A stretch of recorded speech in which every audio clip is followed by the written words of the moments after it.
So that all obviously connects in with the role of the arts in integrating meaning. Not just the arts, but the arts particularly. So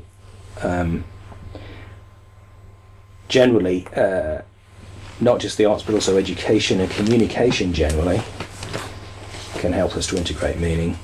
Firstly, because they help us learn more symbols. So whatever we're exposed to in education or in the arts is we're adding to the fund of symbols that we find meaningful, which again might mean literally knowing more symbols, or it might mean finding the ones that we already appreciate more deeply meaningful.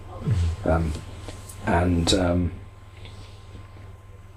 obviously education there seems to have a key role, because people who haven't gone through a process of education are going to find this much more difficult, generally speaking. But obviously there's informal education as well. But and then if we also think about remember the three ways of integrating meaning. So there's the adding to the fund of symbols, there's clarification, and there's tolerating ambiguity. So education and the arts can help us to clarify symbols through some sort of analysis. So, for example, think about the study of English literature. You encounter symbols in pieces of literature, and you think about, well, what exactly does that mean? How do these characters relate to each other? What's their significance for us, and so on. So there is a cognitive model there, and we're exploring that, particularly, I suppose, within what you might call interpretative arts, or the act of interpreting a piece of art of some kind.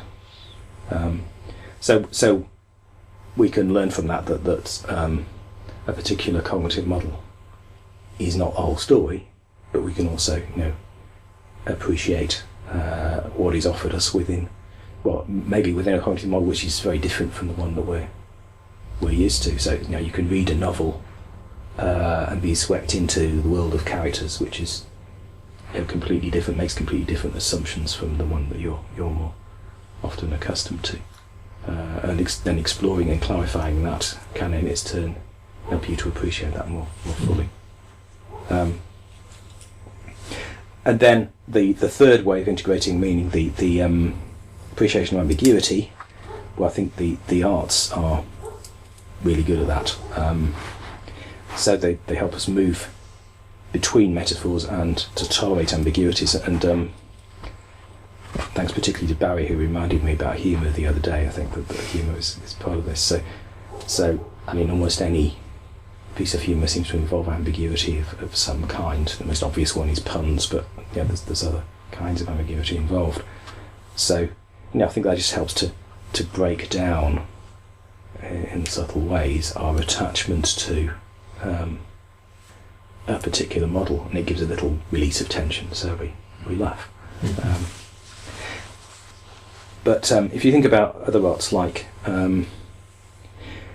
music seems to me especially a good example of this, because it's so deeply ambiguous. You can associate music in all sorts of ways. Different people can get completely different things out of the same piece of music. So it can take us to a more directly embodied experience of meaning, where the different metaphorical constructions break down and we experience meaning sort of more as a whole. And you can understand the way that works if you think about basically how music works. So rhythm, for example, which relates to our heartbeat and our pulse, and the use of melody, which kind of relates to our experience of vocalization and of tones in language. So we, in some basic sense, we appreciate these aspects of music because they're part of our physical experience. So when we find music meaningful, we find it meaningful because it impacts on our physical experience directly. And of course then we can associate it with metaphors, but it's us who's doing it, so there's a sort of deep ambiguity we're entering into in order to be able to do that. So that may be why music, has this sort of universal value for so many people and speaks deeply to people. But one can say similar things about poetry. Is obviously a lot of the power of poetry comes from ambiguity and the power of metaphor. And I've already talked about how novels and stories help us to enter into other cognitive models. There's been a lot of theorising recently whether music in our prehistory came before language. How does that tie in with this way of thinking? Well, that fits in with McGilchrist's approach to meaning and to music. He thinks that we first had a sense of meaning through the right hemisphere, and then we developed our left hemisphere representations, which connected with an already existing basis of meaning, which primarily was associated with the right hemisphere. That would fit in with tones being more important to us, more basic to us than the cognitive significance of words. Babies understand tones and dogs understand tones before they get to words, if they get there at all. There does seem to be quite a lot in that theory. But again, it doesn't matter so much historically. What happened, what order it happened. It's just how it works now is the ultimately important thing. Okay, and then just related to that in terms of integrating meaning, obviously meditation could form an important part of that, and I think any form of meditation does that in the sense of bringing us back to our bodily experience of deep ambiguity, and yet meditation, when it's going well, it's a deeply meaningful experience. But it's not an experience of anything, almost. It's an experience of an experience. It's an experience of meaningfulness. So it could be, an intense experience of the breath, for example, but you could work directly with symbols in something like loving kindness meditation, where you're working with what people mean and shifting that meaning slightly. And of course there were traditional Buddhist meditations on Buddha figures and so on, again, where you might be working with a very specific symbol, which is only going to work if that symbol is meaningful to you. But obviously there are quite a wide variety of forms of meditation, some of which are much more enculturated in that way. Okay, so to summarise, so I've been rather lengthy with this one, but so the middle way can take various simultaneous forms. So the middle way is the middle way between representational and expressivism, between being solely dependent on cognitive meaning or emotive meaning, but it's also the middle way between different metaphysical beliefs, which in their turn depend on representationalism. So you could understand the middle way in any of those terms, or all of them simultaneously. But then, practically speaking, the implications of this model are that the integration of meaning is part of what moral and spiritual development involves.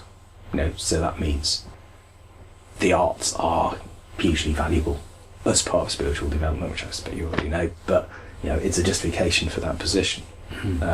And it also is a way of showing how meditation is valuable as part of spiritual and moral development, and how meditation helps us to gain objectivity.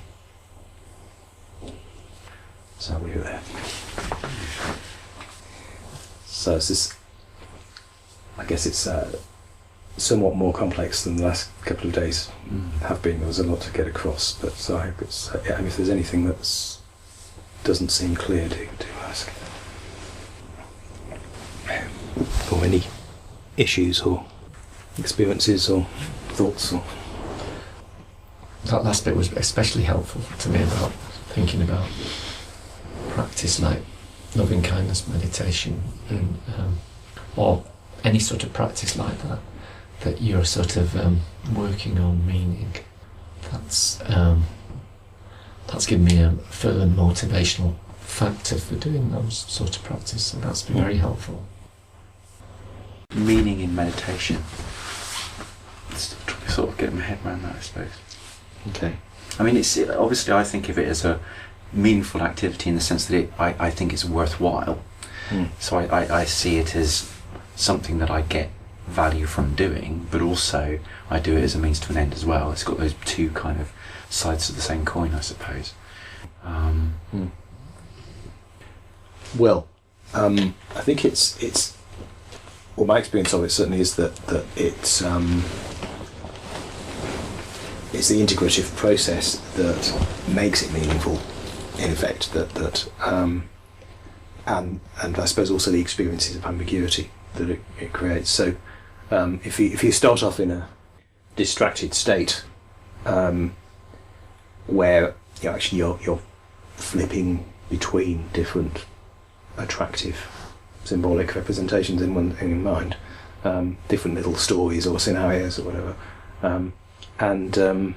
but you gradually focus by working with those, and perhaps supposing you're focusing on the breath, if you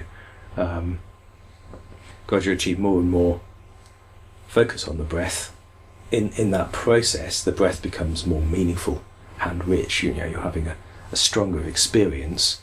It's and that stronger experience is associated with something extremely ambiguous at the same time, and I think that's basically the reason why it's integrative, because the breath is so ambiguous. So you're moving out of these specific scenarios which depend on specific cognitive models and specific ideas of how things are, into something less specific, which allows those energies to come together, which were previously at odds with each other, at least temporarily. It's only a temporary integration in meditation, but it's something which can contribute to the longer term process of integration in the longer term. And then there's the actual sort of fulfillment, I suppose, the meditation experiences, or better still, jhana, where you're in supremely absorbed state. That seems to me to be a supreme experience of meaningfulness. Well, certainly that I've ever had is being in jhana. Would someone know about jhana? Not by that name. Not by that name. Okay. Well, jhana is a state of meditative absorption one can reach through practice, and it's it's defined in terms of the 5 jhana factors. So there's this one-pointed concentration and mindfulness, and contentment and bliss and equanimity. But in the sense, those aren't going to capture it because you've got to experience it. But that's at least a way of thinking about it. That it's where your body is completely relaxed and you're completely engaged in the object of meditation, and that object of meditation then also becomes supremely meaningful and completely engages your entire experience. So I guess that's must be a model which has influenced me in thinking about and interpreting, say, the Lakoff-Johnson model of meaning. That if meaning is embodied, and you relate that to meditative experience, you experience that embodied meaning directly in meditation. Do people who experience that state of absorption often confuse it with enlightenment? Yes. Or God, of course. Yeah. I would possibly argue that it's not that they're confusing it with that. That's just what enlightenment is, if it is anything. Yeah, well, yeah. Or in the bachelor sense, that it's that stopping of craving. Yeah. But jhana is a temporary state depending on the particular conditions of your meditation. Yeah. whereas enlightenment is said to be a permanent state which lasts after Yeah. that. Yeah. There were sort of two elements when you were talking about that meditation, and if we're sort of interpreting meaning as something very close to ambiguity, or the way that you can sense it, then with meditation there's two elements that occur to me, which is one is with breathing. I find it really fascinating that it, as far as I know, it's the only thing that you can either control or not control. So your heartbeat, you can't control it, but your arm going up and down, it's not going to happen on its own. Whereas breathing, the ambiguity of trying to concentrate on the breathing without controlling it is a really interesting experience of, I feel like I've done it once, I've managed to watch my breath without controlling it, and then I kind of went, oh my god, I just did it. And like went out of it immediately. And the other one was one of the meditations that Martine Batchelor said, I think it's a Zen one, where you say, what is this? Or what is this? But you don't try to work it out, you just have the feeling of the questioning, and you find the meaning in the ambiguity and the not having the answer. That's sort of